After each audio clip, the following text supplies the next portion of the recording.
जरासंध का वध। इंद्रप्रस्थ के निर्माण के बाद युधिष्ठिर ने राजसूय यज्ञ का आयोजन किया और आवश्यक परामर्श के लिए कृष्ण को बुलाया। कृष्ण इंद्रप्रस्थ आए और उन्होंने राजसूय यज्ञ के आयोजन का समर्थन किया।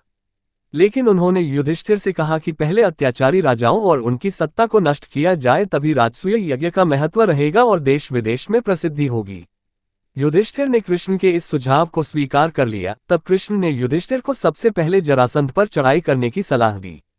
इसके बाद भीम और अर्जुन के साथ कृष्ण मगध रवाना हुए और कुछ समय बाद मगध की राजधानी गिरिब्रज पहुंच गए। कृष्ण की नीति सफल हुई और उन्होंने भीम द्वारा मल्लयुद्ध में जरासंध का वध करवा डाला।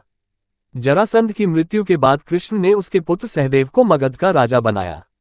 फिर उन्होंने गिरिब्रज के बंदी गृह में बंद सभी राजाओं को मुक्त किया और इस प्रकार कृष्ण ने जरासंध जैसे क्रूर शासक का अंत कर बंदी राजाओं को उनका राज्य पुनः लौटाकर खूब यश पाया। जरासंध के वध के बाद अन्य सभी क्रूर शासक भयभीत हो चले थे। पांडवों ने सभी को झुकने पर विवश कर दिया और इस तरह इंद्रप्रस्थ का राज्य विस्तार हुआ।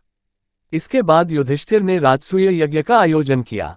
यज्ञ में युधिष्ठिर ने भगवान वेद व्यास, भारद्वाज, सुनत्तु, गौतम, असित, वशिष्ठ, च्यवन, कंडव, मैत्रेय, कवश, जित, विश्वामित्र, वामदेव, सुमति, जैमिन, क्रतु, पैल, पाराशर, गर्ग, वैशंपन अथवा कश्यप, धौम्य, परशुराम, शुक्राचार्य, आसुरी, विथोत्र, मधुद्वंदा, वीरसेन, अकृतब्रन आदि सभी को आमंत्रित किया।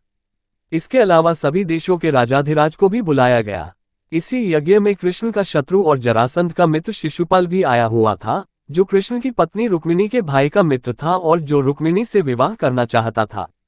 ये कृष्ण की दूसरी बुआ का पुत्र था, इस नाते ये कृष्ण का भाई भी था। अपनी बुआ को श्रीकृष्ण ने उसके 100 अपराधों को क्षमा करने का वचन दिया था। इसी यज्ञ में कृष्ण का उसने 100वीं बार अपमान किया, जिसके चलते भरी यज्ञ सभा में कृष्ण ने उसका वध कर दिया। और भी कहानी सुनने के लिए वीडियो को लाइक करें, चैनल को सब्सक्राइब जरूर करें।